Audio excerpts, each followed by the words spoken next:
ఇప్పుడు బెయిల్ మీద వచ్చారు. బెయిల్ మీద వచ్చిన తర్వాత మళ్ళీ మీడియా ముఖంగా వచ్చి మళ్ళీ రంగరాజన్ గారి నిజ స్వరూపం బట్టబయలు చేస్తానని అన్ని ఛానల్స్ ముందు చెప్తున్నారు. అట్లాంటి ఇట్స్ మై రిజాయిండరీ అమ్మా. అంతే. ఇప్పుడు నేను దొంగ అని, లంగ అని, కబ్జా కోర్ అని రకరకాల కథనాలు వచ్చినప్పుడు అక్కడ ఏం జరిగింది, నేనేమిటి, నా వెర్షన్ చెప్పుకునే హక్కు నాకు ఉంది. రిజాయిండరీ, ప్రత్యుత్తరం, అది నేను చెప్తున్నాను అంతే. వీర రాఘవరెడ్డి ఇంటర్వ్యూలు ఎవరన్నా వేసినా వారి మీద సివిల్ డిఫేమేషన్, క్రిమినల్ డిఫేమేషన్ వేస్తా, తస్మాత్ జాగ్రత్త, హెచ్చరికని రంగరాజన్ గారు చెప్పారు. అంటే మరి మేము చెప్పుకోవద్దా? మాకు చెప్పుకునే హక్కు లేదా మాకు? మళ్ళీ ఇంకో కొత్త కేసు కూడా పెట్టారండి ఆయన మళ్ళీ మా మీదే. ఏమని?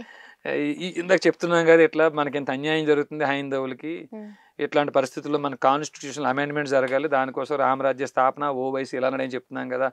అదిగో హిందువులను రెచ్చగొడుతున్నాడు, 2 మతాల మధ్య చిచ్చు పెడుతున్నాడు ఇతను, కాబట్టి ముస్లింలను అవమానిస్తున్నాడు ఇతను అని చెప్పేసి ఆయనే ఓవైసీ గారి తరపున వెళ్ళి మొయినాబాద్ పిఎస్లో మళ్ళీ ఒక కంప్లైంట్ ఇచ్చాడు ఆయన. అది ఎఫ్ఐఆర్ అయ్యింది.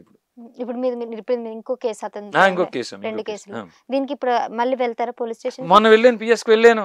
వారు నాకు నోటీస్ ఇచ్చారు. 5వ తేదీ వెళ్ళి సమాధానం చెప్పడం కోసం వెళ్ళాను. అయ్యో ఇంకా మేము సిద్ధంగా లేవండి, ఇంకా మాకు అదే వీడియో ఏదో రావాలి, వచ్చాక మళ్ళీ పిలుస్తూ ఉన్నారు, వెనక్కి వచ్చేసాను. 5వ తేదీ వెళ్ళాను తల్లి, మధ్యాహ్నం సుమారు 1 గంట 2 గంటల సమయంలో పిఎస్కి వెళ్ళాను నేను.